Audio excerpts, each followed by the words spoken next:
So I am from Northern Virginia, from a town called Manassas, where the achievement gap does not exist, in the sense that my high school was very high achieving, and I feel like I was given a lot of access to resources and teachers who knew the skills that I needed to have to become a successful college student. And when I came to William and Mary in 2006, I felt very at home. I felt like I understood my fellow classmates. I felt like I was prepared to take on the challenges of college classes, and tackling all of the GERs, and making sure that I was able to succeed at a very high level here. And I didn't really have any idea of what the achievement gap looked like. I felt like I was concerned that there were communities that were in need across the nation, but really had no idea what impact that would have on my life. And as a person from a middle class family, I never really had to witness anyone struggling because of the zip code that they were born in. So as a rising junior, I was struggling to figure out what I wanted to do with my life and thought that education might be something that I was interested in simply because of the fact that I liked children,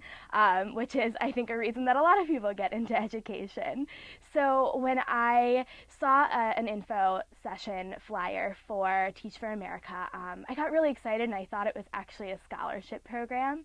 So I went to the session and found out that it was not a scholarship program, but that it was actually an organization that is dedicated to raising awareness of students in low-income communities and is targeted to send teachers who are highly motivated to regions of need so that we're able to expand the opportunities that students could have in low-income communities.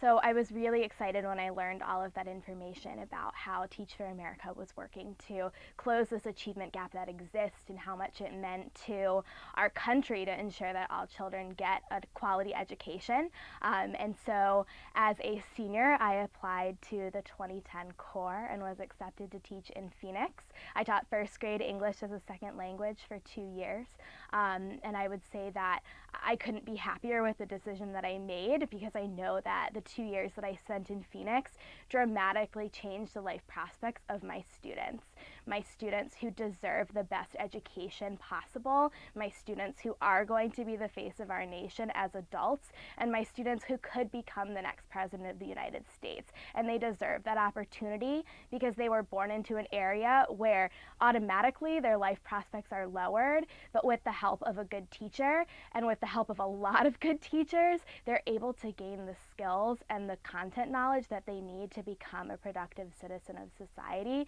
and ultimately change the way that our nation looks in terms of its commitment to democracy and to diversity. And I think that's just a really powerful feeling coming out as a young professional and knowing that no matter what I do in my future, every day I will be working for my kids because they deserve this. So right now, I am no longer in the classroom. I actually work on Teach for America's recruitment team, which is very near and dear to my heart because I spent some time interning with them when I was in college. And I'm a little bit sad to not be in the classroom anymore because there's a certain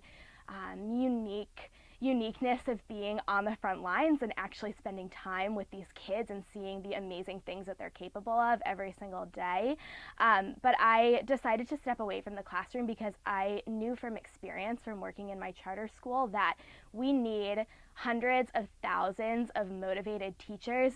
who believe that our kids can succeed no matter what the odds, teachers who realize that it's not so much of an achievement gap as it is opportunity, and that we need to be working relentlessly to make sure that we are giving students all of the tools that they need to be successful. And so realizing that what we really need are more people who care so deeply about this issue led me to the recruitment team. I know that my role right now in this movement is to find leaders upon leaders who are ready to take on this challenge, who are ready to fight for our country and fight for our kids and make sure that we are truly a nation that values change and that values every single citizen for who they are and what they can bring to our country. And so I'm really excited to find the next generation of leaders who are going to help bring this movement to the front of the media, to the front of everybody's minds, so that everyone in the nation is talking about how incredible our kids are and all of the good that they can do for our world.